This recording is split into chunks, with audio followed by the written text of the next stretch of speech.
శ్రీమాత్రే నమః. మరి కార్తీక మాసంలో దీప మహిమ గురించి చెప్పుకుంటున్నాము. ఆ దీపాలు వెలిగించటం వల్ల వచ్చినటువంటి పొగని మనం పీల్చటం వల్ల శ్వాస సంబంధమైనటువంటి వ్యాధుల నుంచి ఉపశమనం పొందుతామని చెప్పుకున్నాము.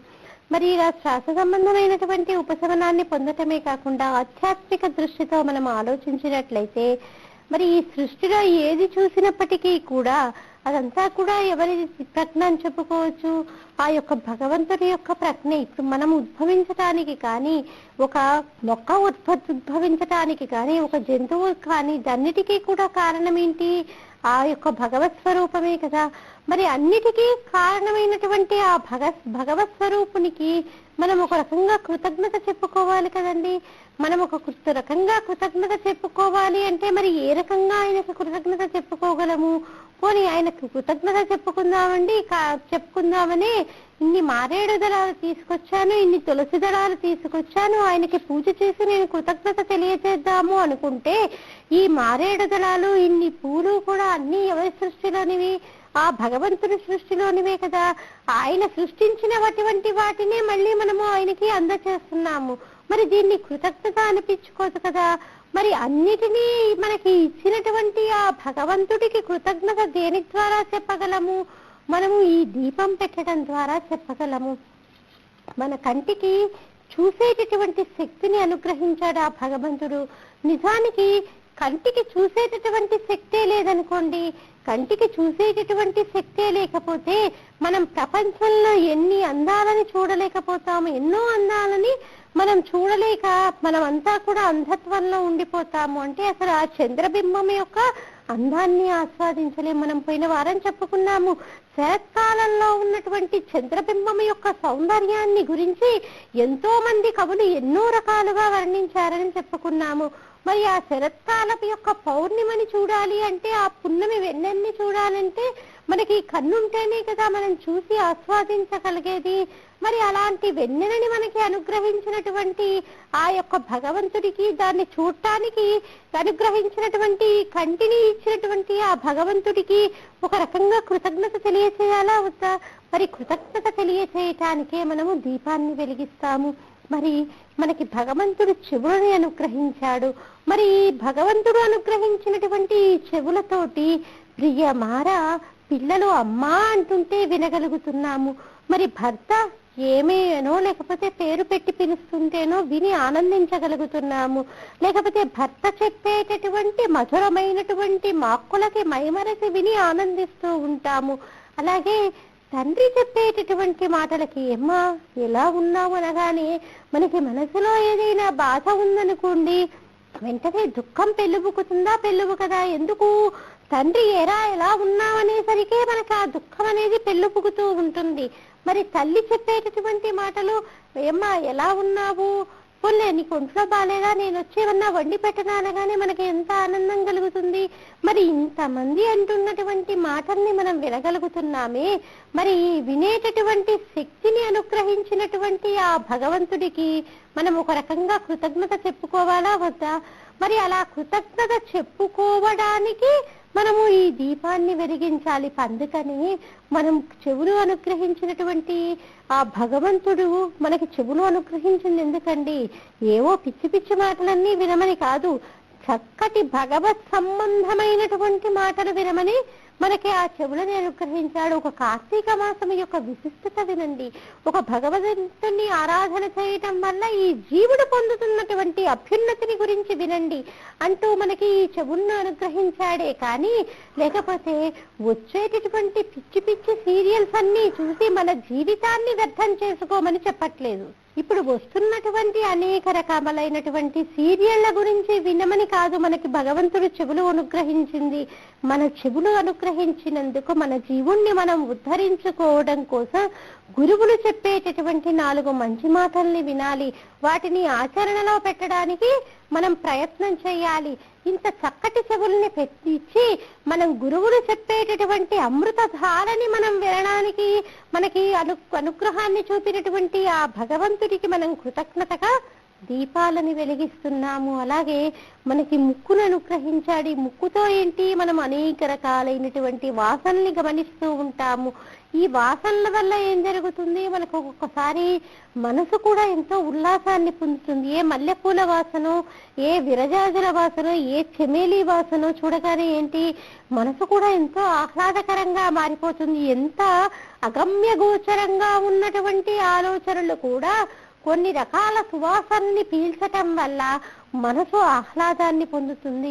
మరి మనకి ముక్కుకి వాసన చూసేటటువంటి శక్తే లేదనుకోండి, ఒక జీవి చనిపోయితే అక్కడి నుంచి వస్తున్నటువంటి దుర్గంధము, అలాగే మల్లెపూల నుంచి వస్తున్నటువంటి సువాసనని కూడా మన ముక్కు గ్రహించలేదు. అలాగే మనం చక్కటి చక్కెర పొంగల్ని వండాము, అది వండేటప్పుడు కూడా ఎంతో నేతిని పోసాం. భగవంతుడికి పెట్టాలి, భగవంతుడికి పెట్టి దాన్ని ప్రసాదంగా అందరికీ పంచి పెట్టాలి అన్నటువంటి ఆలోచనతో ఎంతో చక్కగా చక్కెర పొంగలి తయారు చేశాము. ఆ చక్కెర పొంగలి వండేటప్పుడు వచ్చేటటువంటి సువాసన ఉంటుంది చూసారు, నిజంగా ఆ నాసికా పుటాలని తగలగానే మన జిహ్వ అంటే నాలుకపై ఉన్నటువంటి రుచి గుళికలు లేచి నుంచుంటాయండి. అంత కమ్మటి వాసన వస్తుంది. మరి అలాంటి చక్కెర పొంగలి వండుతున్నప్పుడు వచ్చేటటువంటి వాసనని గ్రహించటానికి, వచ్చినటువంటి ఆ వాసనని గ్రహించటానికి అనుగ్రహంగా ఇచ్చినటువంటి ముక్కుని మరి ఆ భగవంతుడికి కృతజ్ఞత తెలియచేయాలి కదా, అందుకని దీపం పెట్టాలి. మరి ఇన్ని జ్ఞానేంద్రియాల్లో ఇంకొకటి ఏంటి, చర్మం.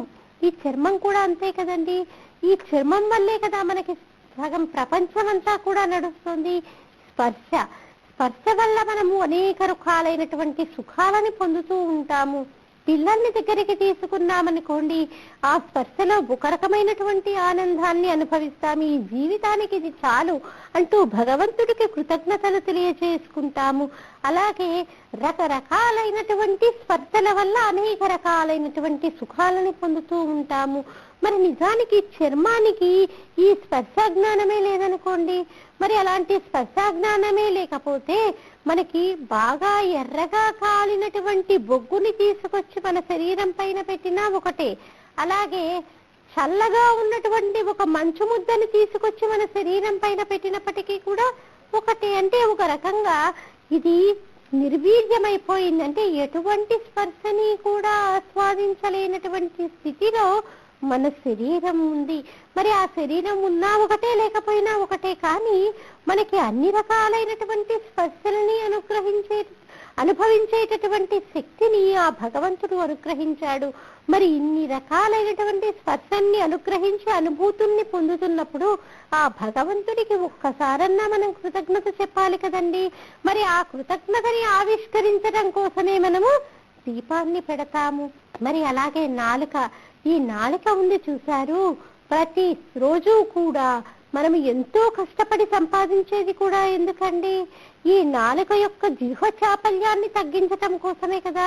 నిజానికి ఏ 2 రోజులు ఉపవాసం ఉన్నామనుకోండి, మన కార్తీక మాసము సోమవారంతో మొదలైంది, మరి మొదటి సోమవారం కదా ఉపవాసం ఉందామనుకోగాని మనం ఇప్పుడు ఏమని ఆలోచిస్తాము, రాత్రికి పొత్తు నుంచి ఉపవాసం ఉన్నాం కదా, రాత్రికి చక్కగా కొత్తిమీర కారం చేసుకుందాము, అలాగే బంగాళాదుంప వేపుడు చేసుకుందాము అని ఇలా రకరకాలుగా మనం ఆలోచిస్తామంటే ఏంటి, ఆ జిహ్వ అన్ని రకాలైనటువంటి రుచుల్ని కోరుకుంటుంది. రుచుల్ని కోరుకోవడంలో తప్పు లేదులేండి, ఎందుకంటే మన నాలుక యొక్క తత్వం అది. మనం చక్కగా చేసుకుని భగవద్ నివేదన చేసి అది భగవంతుడి ప్రసాదంగా స్వీకరించటంలో తప్పేమీ లేదు, అలా స్వీకరించాలి కూడా. అందుకని మనకి రుచిలో కూడా ఏంటి, ఏదో నా కోసమే నేను వండుకున్నాను అన్నట్టుగా తినడం కాదు, ఇది భగవత్ ప్రసాదము, ప్రతి ఒక్కరికి నేను చేసిన దాన్ని పెట్టాలి అన్నటువంటి ఆలోచన విధానంతో మనము ఈ విషయాన్ని ఆలోచించాలి.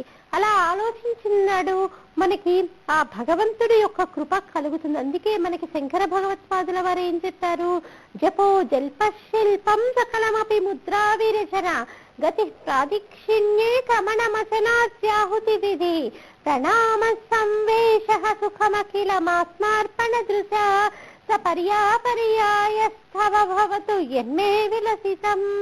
అంటే మనం చేసేటటువంటి ప్రతి పనిలో కూడా ఇది నాకు భగవంతుడిచ్చింది, ఇది భగవంతుడికే సొంతము. ఇలా ఈ భగవంతుడు ఇచ్చినటువంటి ఈ శరీరాన్ని అధర్మమైనటువంటి వాటి కోసం నేను ఎలా వాడుతాను? ఇదంతా కూడా భగవంతుడి సొత్తు. నేను మాట్లాడేటటువంటి ప్రతి మాటలో కూడా భగవతత్వం ఉండాలి. భగవంతుడికి సంబంధించినటువంటి మాటలు, అలాగే నలుగురు బాగుపడేటటువంటి మాటలు తప్పితే నేను వేరేవేవి మాట్లాడను. నేను చేసేటటువంటి ప్రతి పనిలో కూడా భగవంతుణ్ణి చూస్తూ ఉంటాను. గుడికే వెళ్ళక్కర్లేదండి ఆ స్థితికి చేరినటువంటి వాళ్ళు. గుడికి వెళ్లకుండా కూడా వారు చేసేటటువంటి ప్రతి పనిలో కూడా భగవంతుణ్ణి వెతుక్కుంటూ ఉంటారు.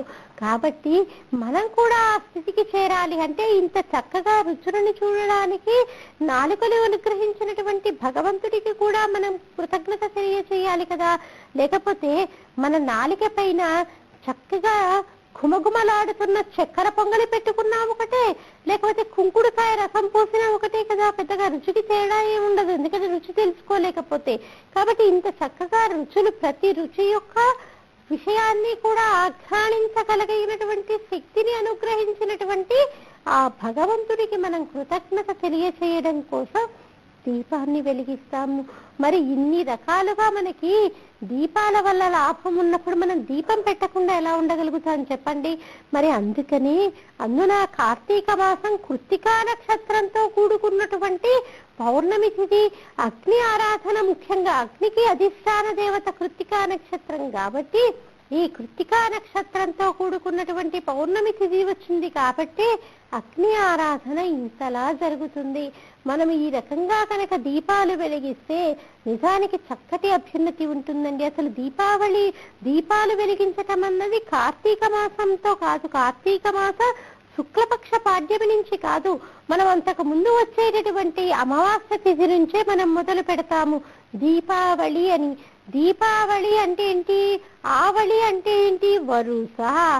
దీపావళి అంటే దీపాలు పెట్టేటటువంటి వరుస కాబట్టి అది దీపావళి అయింది. నిజానికి దీపావళి రోజు మనము మన ఇంటి వాకిలి ముందు ఒక అరిటాకు పరిచి దానిలో ఇన్ని గోధుమలు పోసి దానిపైన ఆ రోజు రాత్రంతా కనుక మన నువ్వుల నూనెతో దీపం వెలిగేటట్టుగా కనుక వెలిగిస్తే లక్ష్మీదేవి ఎంతో ప్రీతి చెంది మన కుటుంబం అంతా కూడా సుఖ శాంతులతో ఉండేటట్టుగా ఆ తల్లి అనుగ్రహిస్తుంది. ఇంటి ముందు మొత్తం దీపాలు పెట్టుకోవడమే కాదు, ఇలా భగవంతుడికి మనం కృపగా అలా దీపాలు పెట్టాలి. అలాగే ఈ దీపాలు పెట్టేటప్పుడు 8 దిక్కులలో 8 దీపాలను వెలిగించాలి. ఎందుకు? తూర్పు, పడమర, ఉత్తరం, దక్షిణమే కాకుండా ఈశాన్యం, వాయువ్యం, ఇలా ఆగ్నేయం, నైరుతి, ఈ 8 దిక్కుల్లో 8 దీపాలు వెలిగించినట్లయితే అష్టదిక్పాలకులందరూ కూడా ప్రీతి చెంది ఆ ఇల్లు సుఖశాంతులతో ఉండేటట్టుగా వారు ఆశీర్వదించి తీరుతారు. కాబట్టి 8 దీపాలు చుట్టూతా పెట్టాలి. అంతేకాకుండా పితృదేవతలకి ఏ కారణం చేతనైనా వంశంలోని వాళ్ళు తృప్తిపరచలేకపోయారనుకోండి, వంశంలో ఉన్నటువంటి వారు ప్రతి ఒక్కరూ కూడా పితృదేవతల్ని, తల్లిదండ్రులను చూడాలని లేదు కదా. 10 మంది కొడుకులు ఉన్నప్పటికీ కూడా ఒక్కడే ఒకడు తల్లిదండ్రుల్ని ఎంతో ప్రేమగా ఆదరంగా చూసేది. మరి ఆ దోషం వంశానికంతా కూడా కొడుతుంది కదా.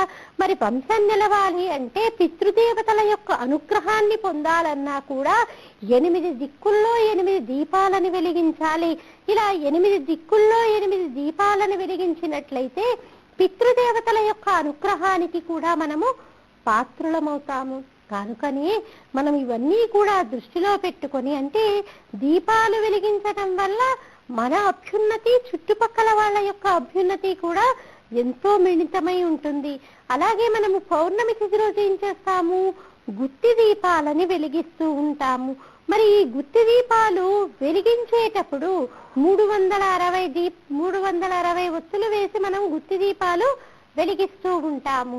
ఎందుకు ఈ 360 వెలిగించటము అంటే, నిజానికి మనం అందరం ప్రతిరోజు కూడా ఉభయ సంధ్యలలో కూడా దీపారాధన చేసి తీరాలి. ఏ ఇంటనైతే ఉభయ సంధ్యలలో దీపాలు వెలిగించబడుతూ ఉంటాయో ఆ ఇంట లక్ష్మీదేవి నివాసం ఉంటుంది. కొంతమంది చూడండి, ఏదో ఒక కారణం చేత దీపారాధన లేకుండా ఉన్నటువంటి సందర్భాలు కొన్ని ఉంటాయి. కొన్ని ఏదో ఊరికి వెళ్ళిపోయాము, ఏదో యాత్రలకు ఇంట్లోని అందరము వెళ్ళిపోయాము. అలాంటి సందర్భంలో కూడా ఇంట్లో భగవంతుడికి మనం దీపం వెలిగించేటటువంటి అవకాశం ఉండదు. మరి ఈ దోషం ఎవరికి చెందుతుంది? ఆ ఇంటి యజమానికి చెందుతుంది. అందుకని ఋషులు ఏం చేశారు, అయ్యో ఏ కారణం చేతనైనా నువ్వు ఇంట్లో దీపం వెలిగించినటువంటి పాపం నిన్ను చుట్టుకొని ఉంటుంది.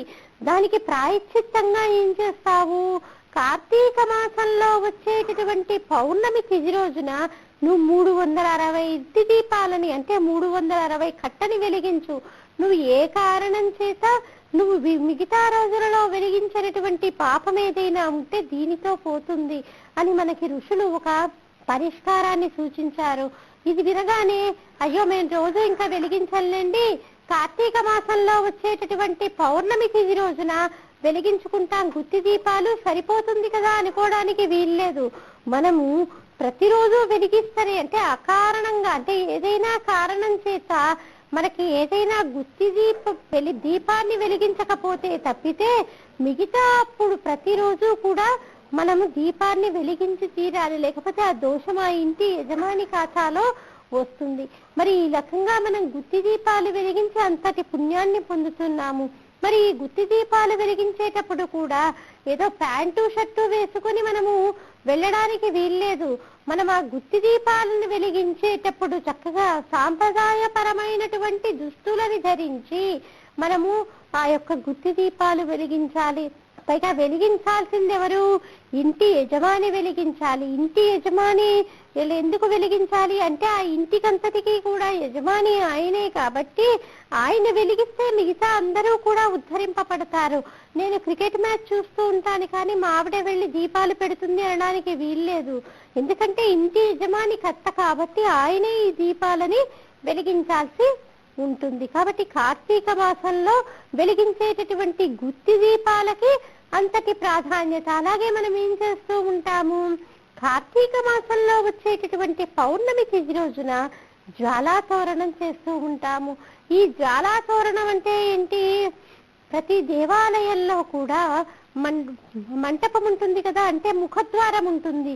ఆ ముఖద్వారానికి ఒక మంటపాన్ని ఏర్పాటు చేసి ఆ మంటపం చుట్టూ కూడా ఎండుగడ్డిని చుట్టి ఆ ఎండుగడ్డి మీదంతా కూడా ఆవు నెయ్యిని పోసి ప్రదోష సమయంలో మనం ఏం చేస్తాము, ఆ యొక్క ఎండుగడ్డికి దీపాన్ని వెలిగిస్తాం. అలా ఎండుగడ్డికితో దీపాన్ని వెలిగించిన వెంటనే ఆ జ్వాలాతోరణం కింద నుంచి కనుక పార్వతీ పరమేశ్వరులు వెళుతూ ఉండగా మనం కూడా పార్వతీ పరమేశ్వరులతో లక్ష్మీనారాయణతోటో లోపలికి వెళ్ళామనుకోండి, భైరవ దండన ఉండదు. ఎందుకు?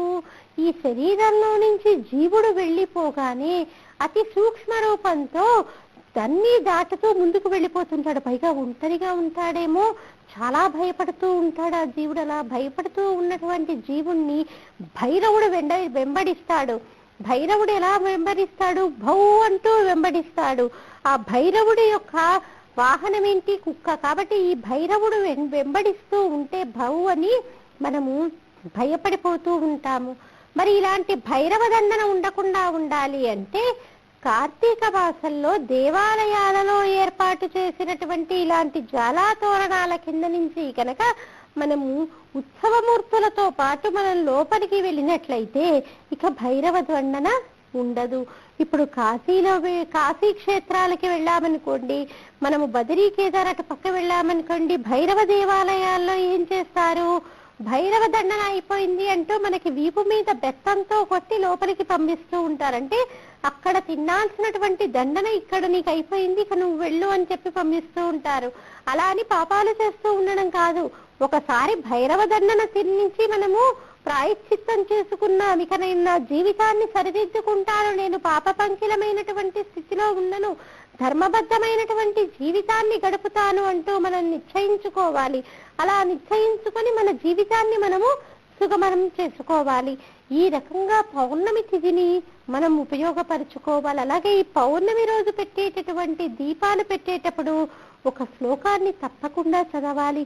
కీటాః పతంగాః మసకాశ్చ వృక్షాః జలే స్థలే నివసంతి జీవాః దృష్ట్వా ప్రదీపం నచ జన్మ భాగినః అంటూ మనం ఈ శ్లోకాన్ని చెప్పుకొని మనం దీపాలను వెలిగించాలి. కీటాహ పతంగా మసకాశ్చ వృక్ష, ఈ దీపపు వెలుగు ఎక్కడ వరకైతే పడుతూ ఉందో, కీటాహ అంటే చిన్న చిన్న పురుగులు అవన్నీ కూడా, మసకాశ్చ అంటే రెక్కలు ఉన్నటువంటి పురుగులు అవి, వృక్షాహ పాపం వృక్షాల దగ్గర నుంచి మనం ఏం చేస్తాము, ఫలాలు తీసుకుంటాము, పుష్పాలు తీసుకుంటాము, కానీ వాటికి ఉన్న ఉద్ధతిని పొందేటటువంటి అవకాశం ఉందా? వాళ్ళు అవి ఉద్ధరణ పొందేటటువంటి అవకాశం లేదు కదా. వాటిని కూడా ఉద్ధరింపచేస్తున్నాం మనం ఈ కార్తీక మాసంలో. మనం ఈ కార్తీక మాసంలో ఈ శ్లోకం చదువుతూ పెట్టేటటువంటి దీపం వల్ల ఆ దీపపు కాంతి ఎంత మేర అయితే పడుతూ ఉందో అంత మేర ఉన్నటువంటి జీవులన్నీ కూడా ఉద్ధరింపబడుతున్నాయి. వాటన్నిటికీ కూడా మనము ఉద్ధరణని అనుగ్రహిస్తున్నామంటే ఒక రకంగా సర్వ జీవకోటిని మనము ఉద్ధరిస్తున్నాం. కాబట్టి ఇది దృష్టిలో ఉంచుకోవాలి. కార్తీక మాసం అంటే ఏదో చెప్పుకోవడం మటుకే కాదు, ఆ మాసం యొక్క విశిష్టతని మనము తెలుసుకోవాలి. సర్వ జీవుల యొక్క ఉద్ధరణకి ఈ కార్తీక మాసము పునాది వేస్తోంది. అలాగే బాంధవ్యాలకి కూడా, నిజానికి నేటి కాలంలో చూడండి ప్రతిదీ కూడా మనకి యాంత్రికంగానే తయారైందండి. మెకానికల్ అంటారు చూసారా, ప్రతిదీ కూడా యాంత్రికమే. అన్ని బాంధవ్యాలు కూడా యాంత్రికంగా అయిపోయాయి. ఆఖరికి అన్నదమ్ములు అక్క చెల్లెళ్ల యొక్క బాంధవ్యాలు కూడా అలాగే తయారవుతున్నాయి. అక్క చెల్లెళ్ళు పిలిస్తే అన్నదమ్ములు వెళ్ళరు, అన్నదమ్ములు పిలిస్తే అక్క చెల్లెలు రాదు. ఇదేమి చోద్యమో మనకి అర్థం కాదు. నిజానికి ఆడవాళ్ళకేంటి, దేనికైనా కానీ పుట్టింటి మీద మమకారము ఎంత వయసు వచ్చినప్పటికీ కూడా మనసు పీకుతూనే ఉంటుందండి. ఎంత వయసు వచ్చినటువంటి వారైనప్పటికీ కూడా పుట్టింట్లో ఏదైనా శుభకార్యము అనగానే ఎంతమందికి చెప్పుకుంటారు, మా తమ్ముడు వాళ్ళ ఇంట్లో ఈ కార్యక్రమం ఉందండి, నేనే ముందెళ్ళాలి, వాడికి కూడా ఎవరున్నారు చెప్పండి, నేనే కదా అన్ని చూసుకోవలసింది అంటూ భర్త వద్దన్నప్పటికీ కూడా ఏం లేదు, ఇప్పుడు కాకపోతే ఎప్పుడు వెళ్తాను అంటూ ఎక్కరు తీస్తూ మరీ వెళ్తూ ఉంటారు. ఎందుకు? పుట్టింటి మీద మమకారము. ప్రతి ఆడపిల్లకి కూడా పుట్టింటి వైపే మనసు అడుగు వేస్తూ ఉంటుంది. ఎంత వయసైనా కానీ పుట్టింటి వాళ్ళు తను ఎంత సంపాదించి ఎంత ఉన్నత స్థాయిలో ఉన్నప్పటికీ కూడా, భర్త ఎన్ని వేల రూపాయలు పెట్టి చీర కొనించినప్పటికీ కూడా పుట్టింటి వాళ్ళు పెట్టేటటువంటి ఒక 100 రూపాయల చీరైనా ఆడపిల్ల ఎంతో సంతోషిస్తుందండి. ఇది మా తమ్ముడు పెట్టాడు, చూసారా ఎంత చక్కగా ఉందో, కలర్ కాంబినేషన్ కూడా చాలా బాగుందండి అంటూ ఎంతో ఆనందంగా చెప్పుకుంటూ ఉంటారు ఆడవాళ్ళు. ఎందుకు? పుట్టింటి మీద మమకారం అలా పీకుతూ ఉంటుంది. మరి రాను రాను బాంధవ్యాలు ఏమైపోయాయి చూసావా? వాడంతా సంపాదిస్తాడు, పెళ్ళం కొడుకు పట్టుకొని తిరుగుతాడు. నాకు చూడు ముష్టి 1000 రూపాయలు చీర పెట్టాడు, నేను అలాంటి చీర కట్టుకునేదాన్నేనా? 4000 రూపాయల చీర కట్టుకునేదాన్ని, అలాంటిది నాకు 1000 రూపాయల చీరే పెట్టాడు మా తమ్ముడు అంటూ అక్క చెల్లెళ్ళు అన్నదమ్ముల మధ్య ఉన్నటువంటి బాంధవ్యాలు కూడా తరిగిపోతూ ఉన్నాయి. ఇలాంటి తరుణంలో ఈ కార్తీక మాసంలో వచ్చేటటువంటి శుక్లపక్షంలో వచ్చేటటువంటి విధియ ఆ బాంధవ్యాలు కూడా బలపడడానికి చాలా దోహదపడుతుందనే చెప్పవచ్చు. ఎందుకంటే ఈ శుక్లపక్ష విధియకి భగినీ హస్త భోజనమని ఒక రకంగా మనము ఏం చేస్తాము, మనము అక్క చెల్లెళ్ళము మన అన్నతమ్ముల్ని భోజనానికి పిలుస్తాము. అన్నతమ్ముల్ని భోజనానికి పిలిచి మా ఇంటికి భోజనానికి రండి అంటూ వారిని ఎంతో ప్రేమగా ఆహ్వానిస్తాము. ఆడపిల్ల పుట్టింటి వాళ్ళు ఎవరైనా వస్తున్నారనుకోండి, అమ్మో మా తమ్ముడు వస్తున్నాడు, మా తమ్ముడికి బంగాళాదుంప వేపుడు ఇష్టము, మామిడికాయ పప్పు ఇష్టము, కొబ్బరి పచ్చడి ఇష్టము అంటూ ఏంటి అన్నతమ్ములకు ఇష్టమైనటువంటివన్నీ కూడా వండి పెడుతూ ఉంటుంది. ప్రతి ఆడపిల్ల కూడా ఎంత వయస్సు పైబడినటువంటి వారైనా కానీ పుట్టింటి పైన మమకారము ఆ రకంగా చేయనిస్తుంది. సూర్య భగవానుడికి 2 పిల్లలు, వాళ్ళెవరు? యముడు యమున. ఇద్దరూ కూడా ముందుకు వెళ్లే వాళ్ళే, వెనక్కి వచ్చేటటువంటి తత్వం లేదు. మరి యమున కూడా మరి అన్నగారే కదా యమధర్మరాజు గారు. యమధర్మరాజు గారు ఎప్పుడు కూడా తన ఇంటికి రావాలని ఆవిడకి కోరిక. ఎందుకు? అన్నదమ్ములు ఎవరైనా కానీ తన ఇంటికి రావాలని ఆడపిల్లకు ఉంటుంది కదండి. అయ్యో నేనే ఎప్పుడు వెళ్తుంటానే, ఎప్పుడు వాడు ఒక్కసారైనా వచ్చి చూసెళ్ళడు, భార్యకి చెప్పాలా అన్ని మాటలు కూడా, ఒక్కసారి వచ్చి పలకరించి వెళ్ళిపోవచ్చు కదా అని ప్రతి ఆడపిల్ల కూడా మనసులో అనుకుంటూనే ఉంటుంది, కాకపోతే పైకి చెప్పలేదు. కానీ మరి ప్రతి ఆడపిల్ల అలాగే అనుకుంటుంది. మరి యమున కూడా ఎప్పుడు ఏంటి యమధర్మరాజుని, అన్నయ్య ఒక్కసారి మా ఇంటికి రా అన్నయ్య అంటూ అన్నా అన్నా అని పిలుస్తూ ఎన్నోసార్లు రమ్మనమన్నప్పటికీ కూడా యముడికి సమయం లేదు. ఎందుకో ఆయన కాలపురుషుడు. ఎప్పుడు ఏ నిమిషానికి, ఏ క్షణానికి, ఏ సెకండ్కి ఎవరి శరీరంలో నుంచి ఆ జీవుణ్ణి తీసివేయాలో అన్నటువంటి ఆలోచనలతో ఆయన నిరంతరం కూడా క్షణం తీరిక లేకుండా ఉంటాడు. మరి అలాంటిది ఆయనకి అసలు సమయం ఎక్కడ ఉంటుంది? మరి ఆయనకి ఎప్పుడూ కూడా కుదిరేది కాదు. కానీ ఒక రోజు అనుకున్నట్ట, పాపం మా చెల్లెలు పిచ్చిది, ఎప్పుడూ తన ఇంటికి రమ్మంటూ ఉంటుంది అనుకుంటూ ఆయన ఈ రోజు నేను నా చెల్లెలి ఇంటికి వెళ్దాము అని నిశ్చయించుకున్నట్ట. ఆ రోజే కార్తీక మాసంలో వచ్చేటటువంటి శుక్లపక్ష విధియ. ఆ రోజు యముడు యమున ఇంటికి వెళ్ళాడు. యమున ఇంటికి వెళ్ళగానే మరి యమున ఏం చేస్తుంది? అన్నగారికి ఇష్టమైనటువంటి పదార్థాలన్నీ కూడా మనం ఎలా అయితే మన అన్నదమ్ములు వస్తే ప్రేమగా కొసరి కొసరి వడ్డిస్తామో ఆ రకంగా వడ్డించింది. త్వరలో మనం సామూహికంగా కాత్యాయని వ్రతాలను నిర్వహిస్తున్నామమ్మా. ఈ కాత్యాయని వ్రతాలు చేసుకోవటం వల్ల త్వరగా వివాహ యోగ్యత సిద్ధిస్తుంది, అన్యోన్యమైనటువంటి దాంపత్యం ఏర్పడుతుంది. అలాగే జాతకంలో ఏవైనా కుజదోషం ఉన్నప్పటికీ కూడా అది తొలగింపబడుతుంది. ఆసక్తి ఉన్నటువంటి వారు సంప్రదించాల్సినటువంటి టెలిఫోన్ నెంబర్ 8125126111ని సంప్రదించగలరు.